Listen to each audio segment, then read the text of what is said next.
Yes, Geordies, welcome back to another episode. Hope everyone had a nice weekend. And I say nice weekend because Newcastle United once again ruined our weekend. We got battered by Celtic and now it looks like James Trafford off. And I don't know why, right? I had a nice weekend, but obviously Newcastle result and what's going on at Newcastle is just really getting to us. But I'm still smiling because if you don't smile, you're just going to cry. And that is the truth of it because this transfer window has been absolutely diabolical. And I can't even hide behind the fact, as positive as I want to be, this transfer window so far has been diabolical. But I've got an interesting video coming up because we are going to talk about this window and the targets that we missed out on. We're also going to talk about why we changed our transfer model that has been working. And we're also going to look at what exactly type of striker Eddie Howe wants. We're going to look at Randal Kolo Muani and if he would be a good fit for Newcastle United.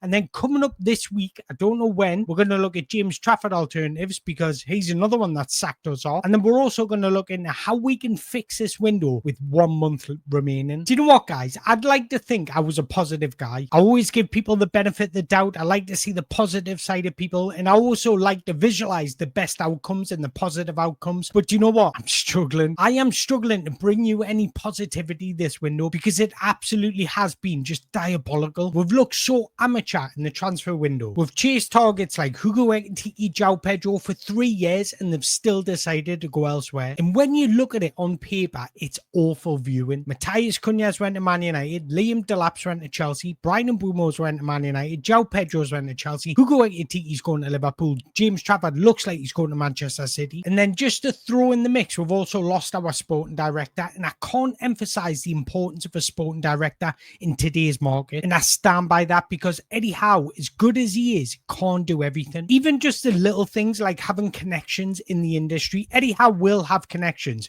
but he'll not have the right connections. The right connections are getting on the good side of agents. That's what sporting directors have built up their career doing. Getting on the good side of agents because they might never know when they need a favour. Now, when Eddie Howe approaches an agent, they're probably thinking, don't even know him that well. I'm just going to go to this guy and this guy that I've done multiple deals with. When a proper sporting director approaches an agent, it's different because they've already got that relationship. They've already got that chemistry between them. So they're more likely convince our player to come to the club. Now, look at the teams we're competing with. Why have we come away from our strategy? We're not doing what's put us in this position and got us to this point because we've stopped looking for players that can come in and contribute to an extent, but Eddie Howe can develop. We're looking for the tried and tested. I think qualifying for Champions League football has got a major part of that. But what I would say is we need to go back to what we know and what we know works, and that is signing players that can come in and do a job, but Eddie Howe can develop. Players like Lewis Hall, Tino, Bruno, Alexander Isak, Anthony Gordon have all come in under the Saudi ownership. Now, before they come up, they were good, showing positive signs, but they weren't absolutely ripping it up. I think we should be targeting these players to develop within a year or two. Now, I know we've got Champions League football and we need to compete in the Champions League. I understand that, but realistically, we're not going to win the Champions League. So why don't we continue to build? Because we're not at that elite level yet. Now, I know we all love Newcastle United and Newcastle United is the greatest club in the world to all of us, but it's not everybody else. Once you start qualifying for Champions League on a regular basis, that's when you start to begin and grow. Now, we've only done it 2 out of 3 years. We've only played in Europe twice in the last 20 odd years. So across the world, we're not as established as a Chelsea, as a Man United, as a Liverpool, as a Manchester City. So if we're competing with transfers and players with those clubs, they've already got that advantage. So if we want to participate in these sorts of transfers, we're going to have to pay over the odds. And I mean pay over the odds in wages. Now, realistically, we're not going to do that. So what I'm trying to say is we should look at players that have competed in European football or currently in the top 5 leagues, such as Lamine Camara, for example. He's ready just to break out. Now, let's capture him now before his price tag just goes another level. Players like Magnus Alcanuch or Scalvini. Scalvini's had his injury records, but if we can visualize and put that behind him, he's got such a high ceiling. So these are the players that we should be targeting. Now, I know we've been linked to a few of them, but the only real true link out of all those is Scalvini. The rest of them are just made up by the media, in my opinion. So in my opinion, I don't know about you guys, but in my opinion, we should be doing what's given us success. We've won a trophy. We've qualified for 2 Champions League out of 3 seasons. So we've had success doing it this way. So why change from this model? Why continue to target players where we know we're fighting a losing battle. And James Trafford is a prime example of us just not wanting to pay or being too strict, in my opinion. Now, I don't see this as a PSR issue because we've done our downfall in the PSR. We've sold Elliot Anderson, we've sold Minter, we haven't signed anybody for the senior team for 3 years now. So when it comes to James Trafford, we were haggling over a couple of million. Couple of million is nothing to football clubs. Let's spread that out over 3 years, and I'm sure Burnley would be willing to sell. Now, they wanted 40 million. Do I believe he's worth 40 million? Probably not. But I genuinely believe you could probably get him for about 35 million. Now, this is a deal that we should have had over the line at the beginning of the window, but we've fannied about trying to be too clever in the negotiations, and this is what's happened. Now, Eddie Howe, I said this so many times, and I said it once Paul Mitchell said he was leaving. Eddie Howe cannot go into this transfer window, not because he's not good at recruiting. That's not what I'm saying. It's about the negotiations, because you don't understand how many people are involved and how long negotiations go on for when it comes to players. Now, if Eddie Howe's trying to take training, trying to get pre-season right, he hasn't got the time to do all this. Now, yes, he can get his little buddies to do it, but his little buddies aren't experienced at this level. Biggest thing about sporting directors is their negotiation tools, is their selling tools. But if you look at those 6 players, 5 of them are forwards. So Eddie Howe clearly wants a forward. Now, we've got to think in, does he want somebody to rotate with Alexander Isak, or does he want somebody to partner and complement Alexander Isak so they can play together? And the hard truth of it, he wants both. And the reason I say both is because I think Eddie Howe has realised the importance of tactical flexibility. Now, we won't want to completely come away from the 4-3-3 system, and why should he? Because that's served him so well. It's made him successful at Newcastle United. So I genuinely believe he wants to stick to that 4-3-3 system. But our UEFA Champions League season gave Eddie Howe some hard truths and really showed him the importance of tactical flexibility, especially when you're competing against teams who are just as good, if not better than you. But on the flip side of that, last season against Arsenal, when we played a 3 at the back or a 5 at the back, however you want to call it, showed Eddie Howe the importance of being able to tactically counteract opponents. So the truthful answer to that question is Eddie Howe wants somebody who can play as a lone striker for when Alexander Isak is injured or suspended or needs a rest. Somebody who can play wide, but ideally somebody that can play in a 2-tier system. So if he wants to change to a 4-4-2, if things aren't working out, he can do so. If he wants to play a 3-5-2, then he can do so. So I genuinely believe Joao Pedro, Hugo Ekitike, Bryan Mbeumo, Johan Wissa were all legitimate targets. Now, there was one player that I believe is an opportunity signing rather than a need for a signing, and that's Liam Delap, because he's got a different profile to all the other ones, and he doesn't strike me as a striker that can play out wide or probably in a 2-tier system. So unsurprisingly, another striker we've been linked to, and that is Randal Kolo Muani from PSG. So I'm going to do my best to tell you everything you need to know about him, whether he can play out wide, whether he can play in a 2-tier system. We're going to be looking at statistics, some of his best assets, and some areas for improvement. But let's start by just comparing him to Alexander Isak in terms of XG, sprint speed, and looking at him at each club, so Eintracht, PSG, and Juventus. So when it comes to Alexander Isak, he scored 23 goals in the Premier League last season with an XG of 20.42, so he's overperforming his XG. His recorded sprint speed is 33.6 kilometers per hour. Now, one of my favorite things about Alexander Isak is how many shots he has per 90. He's averaging 3.10 shots per 90, and he's hitting the target at 43.2%. So let's have a look at Randal Kolo Muani. Now, for me, he had his proper breakout season at Frankfurt. 32 league games, 15 goals, 14 assists. He recorded a sprint speed of 35.97 kilometers per hour, which is insane. He had an XG of 14.64 and he scored 15 goals, so he overperformed his XG. He was averaging 2.57 shots per 90, getting 40% on target, which isn't a bad ratio at all. Now, when he went to PSG, he moved to PSG for 95 million euros, which is insane after one season in the Bundesliga. Now, during the 2022-23 season, the reason why I picked this season, because that's when he played most of these games. The 2023-24 season, he only played 10 games. Now, granted, a lot of those games came off the bench. He scored 6 goals, provided 5 assists. He had an XG of 6.06 and he scored 6 goals, so he was just hitting his XG target, and he had a shot average of 1.56 per 90, getting 54.5% on target. So he was actually getting more on target at PSG than he was at Frankfurt.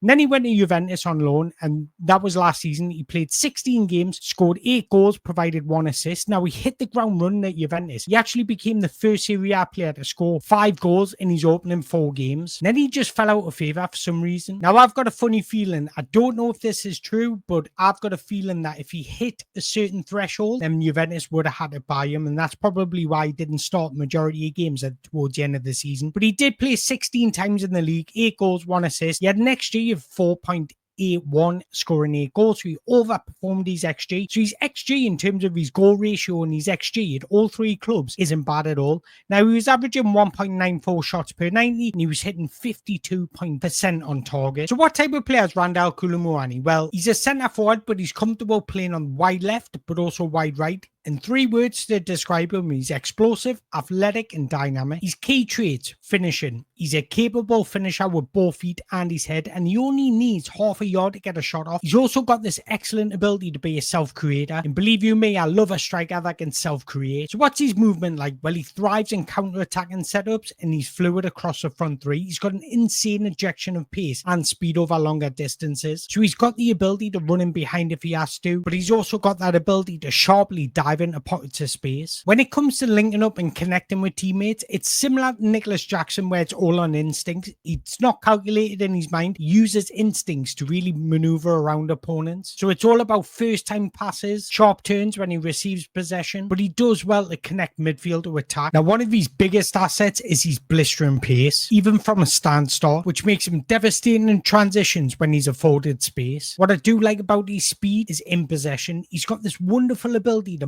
modulate his speed, using stop-start movements to manipulate opponents. This makes him absolutely frightening in one-on-one situations. So when he's pinning up a fullback or a defender, he's absolutely frightening. So he thrives in chaos moments. He's all about instincts. Now, his areas for improvement: probably ball retention. He can lose a ball under intense pressure or in tight situations. Like I mentioned earlier, it's all about instinctive movements and pinning up defenders that he can beat them in one-on-one situations. But I would also put vision and crossing in that category as well. Do you know, I was talking about yesterday how Kalimuendo was more of a connector than a creator. Randal Kolo Muani is not really a connector. He's not a connector that will connect the team together. He's more of an instinctive creator. So he does have inconsistencies in his final ball and his crossing ability, and he doesn't possess the vision to put his demon into dangerous areas. And what I mean by that is progressive passes. He's more of a dribbler than he is a passer. So how does he compare to Alexander Isak in a few words? Muani is more of an open space runner. He thrives in chaos moments, whereas Isak is better in tight spaces, more technically cultured, and has more creativity. So next thing I want to break down is his shot locations. But firstly, I want to look at Alexander Isak. And the reason why I want to look at Alexander Isak is because I want you to focus on the 6-yard box finishes. Now, Eddie Howe and Alexander Isak both spoke about this at the start of the season, last season, saying he wants him to score more inside the 6-yard box. And that's exactly what happened with Alexander Isak last season. So my point is, Eddie Howe knows how to improve on weaknesses